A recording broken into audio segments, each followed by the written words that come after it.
Whoa, 97% accuracy. Who am I? Trump or The Rock? No, you guys, I'm not political. I just remembered a restaurant scene where Trump showed up. But see guys, 97% accuracy is such a big deal to me. And here is why. Right, time for me to lose with dignity. So let me start with f4. Expecting black to play d5 and c5. Yep, I covered this in one of my past tutorials. So the idea is to play the Budapest defense now with white pieces. Yep, so there we see c5 and now pawn to e4. If d take, okay, I was hoping black was going to take on a4, but I can just play bishop c4 now. Just playing normal chess, but something which is very tricky, right? So knight c6. I think let me go pawn to d3. There's a reason, just to pave way for my dark squared bishop, and then later on I'll play knight g5. So pawn to d3 is the move to consider first. Yep, paving way for my dark squared bishop. And now there we see e5. e5 is a mistake because it creates a lot of weaknesses, allowing knight g5, targeting the weak f7 square, right, with my bishop. So there we see knight h6 defending the pawn on f6, but I can still go queen h5, right? That's just how bad pawn to e5 was on the previous move by white. So maybe let me just castle short first, putting my king to safety, and then I'll consider playing queen h5 given a chance. Yeah, like bishop e7 allows queen h5 already. Is it? Yeah, I can still go queen h5, I think. Yeah, just putting more pressure on the f7 pawn. So queen h5. Queen h5. If g6, I'll take the knight on h6. Deal done. And if bishop takes, I'll just take back with my dark squared bishop, attacking the queen again. So let's see what black is going to do here.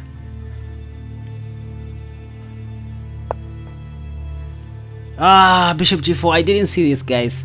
Is my queen trapped? Oh, no, I can play queen h4. In fact, I can even take on f7 with my light squared bishop, right? Yeah, like bishop takes f7 check. Yep. Bishop takes. Okay. Black didn't take back. And now I should do something about my queen. Maybe queen h4. Because my queen is still under attack. Or first I should give a check on e6. Is it knight e6 check? Yep, knight e6. Yeah, knight e6 check, and then trade bishops because black has no option. Yeah, and then I take back with my bishop. Pop. Now targeting the knight on h6. Okay, queen d6 attacking my light squared bishop. I love my bishop. Queen h3 protecting my bishop, and also preparing for bishop takes h6. And queen f5 check, f4. So then we see knight f7 by black. I think now I can go pawn to f4 to open up, the f file. So the idea is to take on e5 given a chance, so that I can activate my f rook indirectly. Next, knight c4. Okay, my bishop is under attack. First I should retreat. So bishop d5. And this is how you avoid all kinds of knight attacks by your opponent. There should be at least 3 squares in between, or 1 square in between your piece and your opponent's knight, diagonally. And now, if anything, I'm ready to play f takes e5. There we see bishop f6. I guess f takes e5 can wait. Let me develop my queen's knight. So knight d2 makes a lot of sense here. Next, knight c4 in plan. So let's see what black is going to do here. Okay, e takes f4. Now I can go knight c4 attacking the queen, also paving way for my dark squared bishop. And now I can take on f4, yep, with my bishop,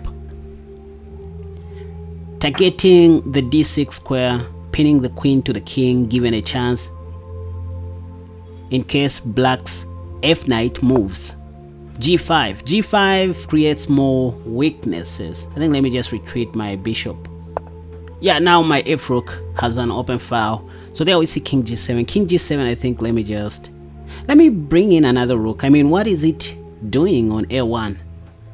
if you want to have a successful attack, or if you want to launch a successful attack, make sure that all your pieces are participating in the game. They should be where the attack is. So rook a e1. Oh, sending more troops to the kingdom of Babylon. And there we see knight e5. Why am I using this holy voice? Something's wrong here. By the way, knight e5 is a blunder because of rook takes f6. I mean, it shouldn't be hard to see these kinds of simple tactics. You should learn how to solve puzzles. Yep, so knight takes c4. Yeah, I think this is checkmate.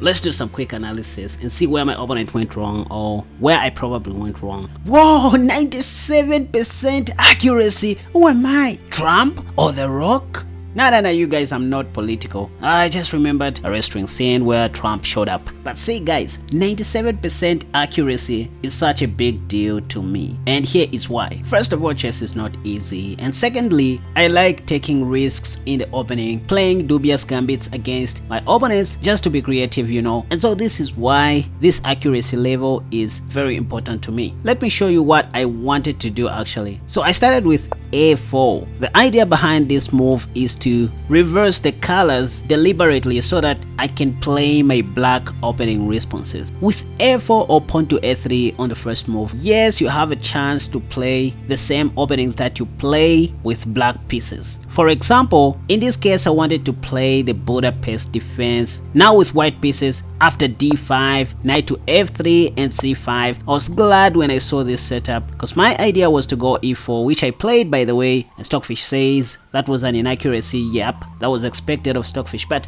this is just a strategic move, you guys. It's not a mistake. Anyway, the idea is if black takes, now I go knight g5, counter-attacking this pawn, just like in the Budapest defense. And then after knight to f6, this is when I go knight c3, double attacking this pawn. And in most cases, black usually defends the pawn with bishop f5, and then this is when I go bishop b5 check. See how the game is going, you guys. And the top played move in the Lichess database, as you can see with your own eyeballs, knight bd7 is the move that everybody plays. And then this is when I go queen e2, triple attacking this pawn on e4. And see what most people play on Lichess, you guys. Pawn to a6, just like what they do in the Budapest defense when you're having black pieces. And now this is when you surprise them by simply ignoring your bishop by going knight g takes e4. The idea is if they take your bishop, now you can simply mate them like this with smoothed mate, right? Since the pawn is pinned, it can't capture your knight. And if they don't take your bishop, but let's say they go knight takes e4 first, you just simply take back with your knight, knowing that again they don't have AB because of knight d6 checkmate. So the best that black can do in this position, instead of taking the bishop, is maybe just to get rid of your knight. But even after this, you can simply give this check, which is an intermediate move, and then take that bishop. And now it's an equal game, just a matter of technique. You play d3, develop your dark squad bishop, castle short, and then begin playing chess. Yep. For those of you who are not familiar with the Budapest defense trap that I'm talking about, let me show you with black pieces. For example, white starts with d4, then you go knight to f6, they go pawn to c4, you go pawn to e5, d takes e5, knight g4, counter-attacking this pawn. You remember what we did? This is when most white players play knight to f3, defending this pawn, and then you go knight c6, double attacking this pawn, and this is when they play bishop f4, defending that pawn. Then you go bishop b4 check, and then again you can see knight bd2 is the top played move, after which you go queen e7, now triple attacking this pawn once again, now the e5 pawn. And this is where we see most amateur players attacking your bishop, just like what we saw with white pieces, right? And what did I say about this bishop? You simply ignore it and instead take on e5 with your g knight, so that if they foolishly take your bishop, now you can give them a smoothed mate like this. Same thing even with white pieces. So that's how you try to play your black opening responses even with white pieces. If you want to learn more about these kinds of strategies, you can simply watch the video that has popped up in the card above. It's one of my best videos on YouTube, where I was showing how you can play most opening responses that you play with black pieces even when you're having white, you know what I mean. So let me play the last game before I go for therapy, because I'm going through a heartbreak. I was rejected earlier. No, I'm just joking, you guys. I don't have a heart, neither do I have a girl, just like some GMs I know. Like, do chess players even date? Guys, sorry for wasting your time, but simply answer my question in the comments section. I would love to know. I've never seen any dedicated chess player who is in a serious relationship or very committed to that relationship. I wouldn't want to be a chess player when I grow up. And before I continue, I want to share the good news with you guys. I just created my clips channel called Casper Chess Clips, where you can find all my short funny videos that are also instructive, by the way. It is in such short videos and clips where content creators like myself try to emphasize a point instead of letting you watch the whole thing. Anyway, be sure to subscribe to this channel and also to my second channel. Right, let's continue. And now game number 2. I'm playing against a 2042 rated opponent. Still the same idea. I just want to play the tennis on with a4. Okay, there we see knight f6. I'm still waiting for d5 and c5 though, so let me go pawn to a4. Sometimes I like playing pawn to d3 in this position, but a4 is an attempt to invite the reverse Budapest if black plays pawn to c5. So there we see d5. And now I can go, no, I can't play knight c3 because of d4. So e3 makes a lot of sense. Maybe that will invite pawn to c5, which I want to see, by the way. So the idea is to invite pawn to c5. That's when I'm going to have the reverse Budapest Gambit. So e3 makes sense. It creates an impression as if I want to play d4 next, going back into the queen's pawn game. And so most of my opponents here play pawn to c5 just to, you know, avoid d4. Yeah, just like I anticipated, c5. And now I can go bishop b5 check if I want to, or go knight c3 first. Yeah, I would rather go knight c3 than go broke. Anyway, yeah, knight c3 looks matured, because even after d4 I have pawn takes and then knight b5. So I guess knight c3 makes more sense, and I'm sure black will play knight c6 or pawn to e6, and then I'll go knight g5. So you guys, you see what I'm doing in the opening stage. I'm making plans, okay? So you don't just play chess, you need to learn how to make strategic plans. It's not just about moving pieces, you guys. Please listen, you children of Samson. Chess is harder than you think, and so it is the best planner who actually ends up winning in the end. So start learning how to make strategic plans. Don't just make moves. Be the one to decide how you want the game to be, or the direction that you want your game to take. Right, this is just a premium advice that I give my patrons who pay for my membership tiers on Patreon. Right, so there we see knight c6 by black. I think let me go pawn to e4 now. If d4, I'll simply go e5, and then if pawn takes, I'll take the f knight, equal game. Okay, there we see d takes e4. Now I can go knight g5, like everything that I expected to happen, right? Yep, and this kind of looks like the Budapest defense now with white pieces, if you think about it.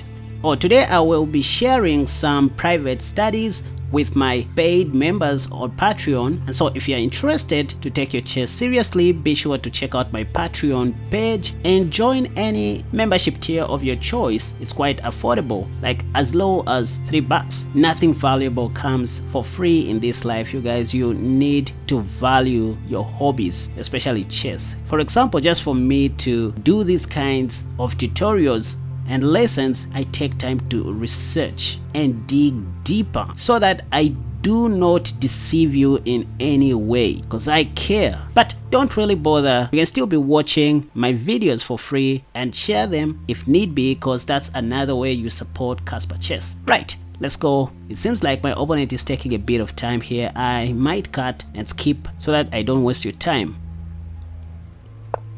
Finally, there we see bishop g4.